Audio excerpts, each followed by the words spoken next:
নাও বাসাইলাম খাজান তরনা আমারে লইয়া জঙ্গ মদিনার পাওনা। মাশাআল্লাহ, এরকম করে কি করে না? আরে ভাই, জীবন মরণ নাম কার নামে বাসাইতে হবে? কার নামে? আল্লাহর নামে। কারণ আল্লাহ নিজে রাসূলকে বলছেন, রাসূল আপনি বলেন কুল ইন্না সালাতি ওয়া নুসুকি ওয়া মাহইয়ায়া ওয়া মামাতি লিল্লাহি রাব্বিল আলামিন। নবী আপনি বলেন আমার নামাজ, আমার কুরবানি, আমার জীবন, আমার মরণ একমাত্র লিল্লাহি রাব্বিল আলামিন। আর উনি কি কয়? জীবন মরণ কার নামে বসাইছে? খাজার নামে। যদি গান গাইবারই মনে চায় তাহলে হালাল ভার্সন শুনেন। জীবন মরণ নাও বাসাইলাম আল্লাহ তোর নামে আমারে লইয়া যাও গো মদিনার পানে। এটা ঠিক আছিল? এটা কি আছিল? ঠিক আছিল। কিন্তু এটা বাদ দেন পীরে ঢুকেছে। কারা ঢুকাইছে? পীর ঢুকাইছে। এরকম বন্ধ বদমাশ পীরের কাছে যাওয়া যাবে না। 4টা গুণ বলবো, কোন পীরের কাছে যাবেন? যে পীরের দরবারে এই 4টা গুণ থাকবে বুঝে নিবেন মোটামুটি এটা হালাল পীর, এর কাছে যাওয়া চলে। এই যে বলে দেখলাম। এখন বলুন হুজুর কোন থেকে বলেন? যদি চান সময় নাই তাহলে দলিল দিয়ে দিতাম।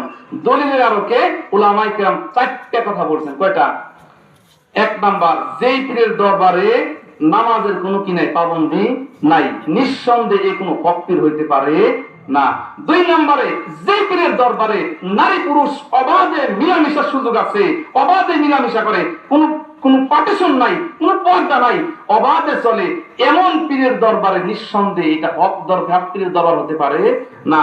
মহিলাদেরকে আল্লাহ এদেরকে আলাদা প্রায়োরিটি দিয়েছেন। এই দেখেন আল্লাহ কি বলছেন কোরআনে, কুল্লিল মুমিনিনা ইয়াগুদ্দু মিন আবসারিহিম ওয়া কুল্লিল মুমিনাতি ইয়াগুদ্দুনা মিন আবসারিহিন্না।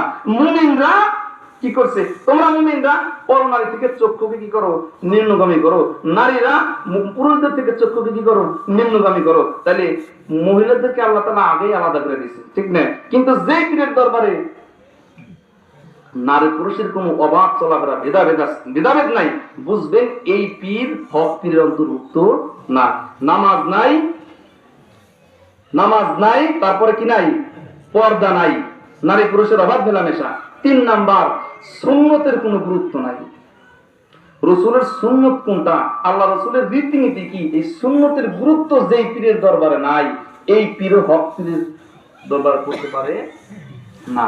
এই হলো 3টা কথা। আরেকটা লাস্টের কথা, যেই পীরের দরবারে হক্কানিয়াতের কোনো কথা, হক্কানি উলামায়ে কেরাম কোরআন হাদিসের শিক্ষায় শিক্ষিত নয়, এমন পীরের কাছেও এটাও হক পীরের পদ্ধতি না। তাহলে আপনার শরীয়ত দেখে যাবেন, মারেফতওয়ালা পীর যারা শরীয়ত বাদ দেয়, মারেফত মানে এরা হলো কেমন জানি 1 লাফে গাছের মাথা ওঠার মতো। কারণ 3টা দিন বলি, শরীয়ত, মারেফত, তরিকত, এগুলো একটা লাইন আছে। শরীয়ত, এরপরে হইলো তরিকত, এরপরে হাকিকত, 4র্থ নাম্বার হলো মারেফত। শরীয়ত কি? এই যে আমরা নামাজ টামাজ পড়ি, রোজা, এই যে নেক আমল করি, এটার নাম শরীয়ত। আর 2 নম্বরে হইলো তরিকত। শরীয়তের আমল ঠিক হইলে সে যায় তরিকতে, মানে পথে উঠলো। তারপরে হাকিকত, এরপরে বাস্তবতা উপলব্ধি করলো। 4র্থ নম্বরে মারেফত। আর তাকে 3দের কোনটার নাই, ফালদা মারেফতের কাছে উঠছে, এরকম পীর আছে না নাই? এই জন্য হক পীরের দরবারে যাবো ইনশাআল্লাহ। 6 নম্বরে হকপন্থী পীরের দরবারে আমরা যাবো। 7 নম্বরে একটা আমল আছে, সেটা হলো একটা দোয়া আছে।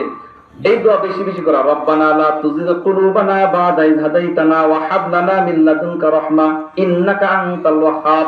এই দোয়ার মানে হলো রব্বানা লা তুযিগ কুলুবানা, আল্লাহ আপনি আমাকে ঈমান দান করেছেন, কোন কারণে আমার ঈমানকে নষ্ট করেন না, কোন কারণে যাতে ঈমানটা নষ্ট না হয়। এই দোয়া বেশি বেশি করা। আল্লাহ রাব্বুল আলামিন এই যে কয়েকটা আমলের কথা বললাম, এগুলো যদি আমরা একটু ঠিক করে করি, ইনশাআল্লাহ মৃত্যুর সময় আমার রব আল্লাহ আমাদের মৃত্যুকে সহজ করে দিবেন ইনশাআল্লাহ। পারবো তো ইনশাআল্লাহ।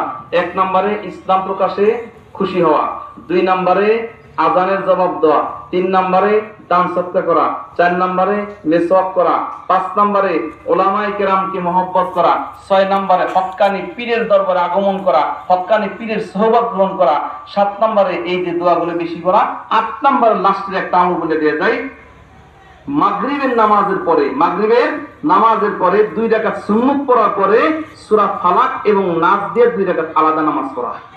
সূরা ফালাক এবং নাস দিয়ে 2 রাকাত আলাদা নামাজ পড়া, এই 8টা আমল আমরা পারবো না ইনশাআল্লাহ।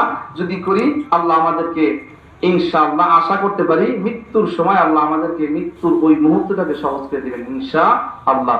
আল্লাহ আমাদেরকে আমল করার তৌফিক দান করুক। সম্মানিত উপস্থিতি, ওয়া আখিরু দাওয়ানা আলহামদুলিল্লাহি রাব্বিল আলামিন। এখন দোয়া হবে, বিশেষ করে আজকে